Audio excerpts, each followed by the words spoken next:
Well, Jake Berry, let's wrap up this week's version of the show. Again, got about 2/3 of the teams in action. A third will take the bye, and they'll be resting and recuperating. And if some teams won it, some teams didn't, but everybody's got it that got it. Some games we want to talk about coming up. Now, Lyford and Mathis. Lyford-Raymondville was canceled last week. They had a tragedy over in Lyford. They couldn't play. The Bulldogs get back at it against Mathis, and I'll tell you this. That's a perennial team. They played them in the playoffs one time. I can't remember when. But they beat Petite last week, 60-38. Mathis is 2-1. But we found out the name of that fast little kid on the screen from Number 9? Lyford. Yeah, number 9 is Jarrett Stroud, man. I'll tell you what, you watch him go, he's something else. Yeah. Let's see what he can do against Mathis, the Pirates, against the Bulldogs, right? I'm going to teach you all the nicknames before it's over. Okay, La Jolla and East. Well, East didn't get to play last week. They were supposed to play South and rain out. So they're at home this week. It's a Thursday game. So, it's going to be interesting because It was last year. Yeah. And both teams are running teams, so it's going to be a very quick game. So you can get there at 7, be done by 9:15. Yeah. I think Wesco East is going to be tough. I've been looking at some of their stats. They've got some underclassmen that are doing pretty well in that defense. So And you have to remember their offensive line is brand new, and so they're trying to work everybody in. I think this is the first time Burgett's ever had a line that's been this inexperienced. Do you know the status of that kid that was injured? I don't yet. Okay, so in other words, I don't think East has hit its stride yet. I really don't. Now, of course, losing to San Benito like it did has turned out to be a quality loss, if you will, because I still submit that the Greyhounds, even though they got beat by Memorial, is still a fine football team, and I think East has the potential to be a fine football team. La Jolla, we shall see. They're going to have to go over there and not get bowled over by the atmosphere of Bobby Lackey, and they got to hang in there in that game because it could very easily get out of control, and they don't want that because they want to build momentum for district. Yeah, and you almost have to make East get out of their comfort zone and start passing again, except for Lefevre can pass. He's a big guy. You like, okay, who's behind center here? Right.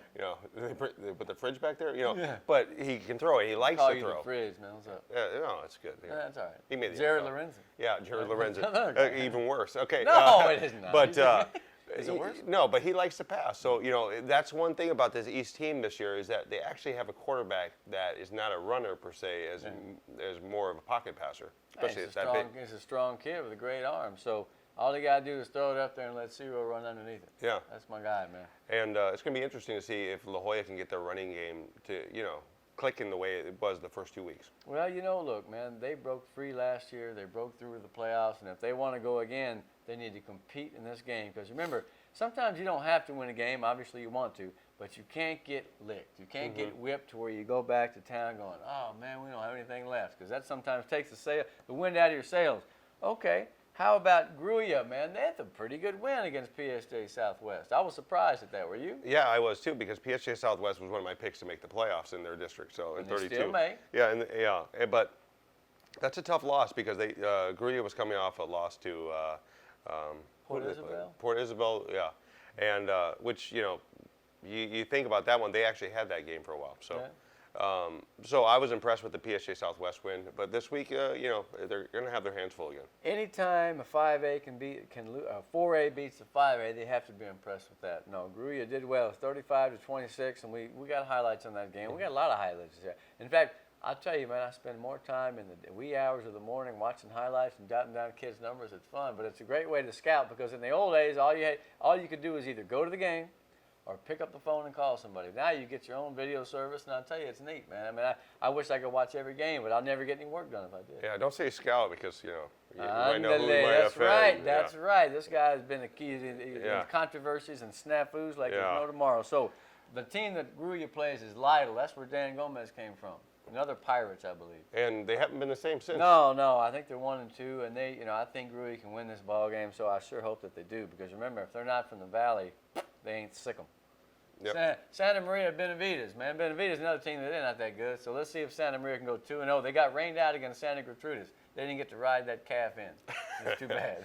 Yeah. You know what? And Santa Rosa's, we have yet to see them. Santa Maria. Santa Maria, excuse me. We can get to sorry. Santa Rosa. And Santa Rosa man. too, yeah. But you looked at the last. Yeah, sorry, I looked at your last one. Copying.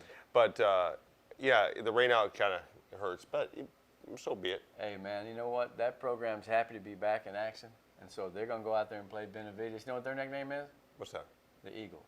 Really? Yeah, you know what Benavides' main claim to fame is back in the 1940? What's this that? is great. Their name is 40. John Lerma, you know. Mm-hmm. Hall of Fame coach from the Valley. His dad, E.C. Lerma, who later coached at Rio Grande, he was the first Mexican-American head coach of a football team back in 1939 in Benavides. Really? Yeah, I'll tell you one of the stories is he got in a brawl in the middle of the field, and we're not going to talk about that other San Antonio. You read about that, Yeah. right? Chinga. Yeah. Anyway, this guy was provoked, and Lerma's dad cold-cocked this guy because the dude was talking racist stuff to him.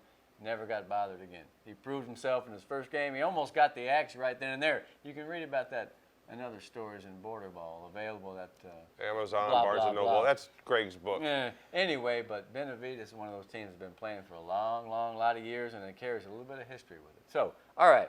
Speaking of history, how about Santa Rosa and La Villa?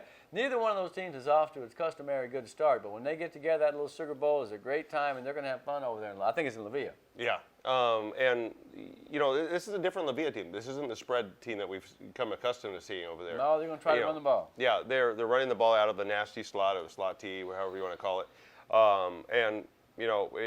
It's a different look, but, it's something they're trying to work in. And they got kind of started late because they hired late. Right. So, they're working it through this non-district side. It don't take much for those two teams to get fired up to play each other, but they also need to keep in mind that they've got to get some wins together here, and I feel like the teams have enough talent. This is the night that you need to really turn it on, turn the corner, get started going the other way, stiff arm that rival, and say, let's go to the playoffs, man. Sounds good. All right. What else? What else is going on in the world? Oh, you wanted to mention about Mercedes on the top 21 poll last week. Oh yeah. Well, here we always tell you that when you have your insight or when you have an opinion, send it in. And so some cat writes in and said you couldn't have ranked Mercedes ahead of Roll because they just beat them in overtime. You know what? I look at that and I reasonably decided that the kid is probably, I don't know if he's a kid, the person is probably right. That makes good sense to me. It just goes to show you that we didn't walk on water to get here, and we make some mistakes occasionally. Hey man, it's all in the spirit of the time. So I appreciate that insight. And we've got no problem with you, wanting to talk to us at the game or after the game if you buy us a beverage. Yeah. So that's fine. Buy us a beverage of our choice. All I can say is that every time we go to the game, there's so many people that we're all part of the same network of fun times, man. Mm-hmm. The coaches, the players, the fans, and like I said, I was really sad the other night in Edinburgh because looking at Marco Ogden, I thought, man, if I could move the world and change back that play and he could kind of avoid the injury, I think I would have been very happy. But you know what? This is an opportunity for that kid to show his guts and his character. I believe he has both. And who knows, maybe he'll be back to be the hero before the season is over. Yeah, we saw it last year with Donna. That's true. Okay, well, we may have forgotten a few teams this week because we're both getting kind of long in the tooth here. Let me just say that we love what we do. Watch the games. Watch the show. Peace to you.